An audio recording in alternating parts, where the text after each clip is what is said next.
Thank you, Jeff. After a war of words, the Sarasota School Board is not changing its superintendent, at least for now. Some people are saying the move to fire Dr. Brennan Asplin is a political one and not one based on his performance. Justin Schecker sat through tonight's meeting. He joins us live in Sarasota. Justin, what was the environment like there? Well, Jen, good evening. Emotions ran high throughout the nearly 5-hour Sarasota School Board meeting. I can tell you it was a packed house inside with many people having to watch from outside the meeting room. Ultimately, the school board did not vote to terminate Dr. Brennan Asplin's contract early. Instead, they're giving him the opportunity to resign and negotiate a severance agreement. It was a strong showing of teachers, students, and parents who spoke in support of keeping Superintendent Asplin on the job. Many of them thanked him for his service.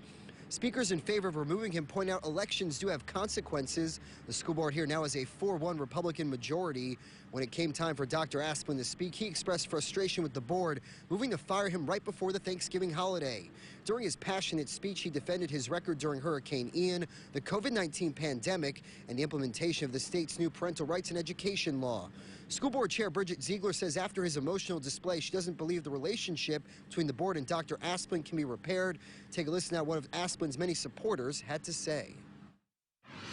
I'm not Christian, but this makes me think of the Last Supper, except there wasn't one Judas, but 4. And while it's not Passover or Easter, it was right before Thanksgiving. How deplorable.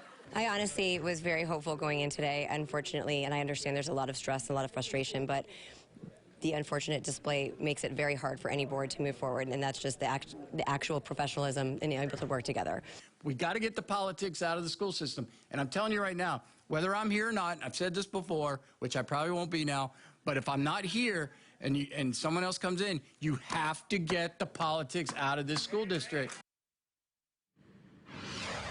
And Dr. Asplin's attorney told me his client has not made a final decision.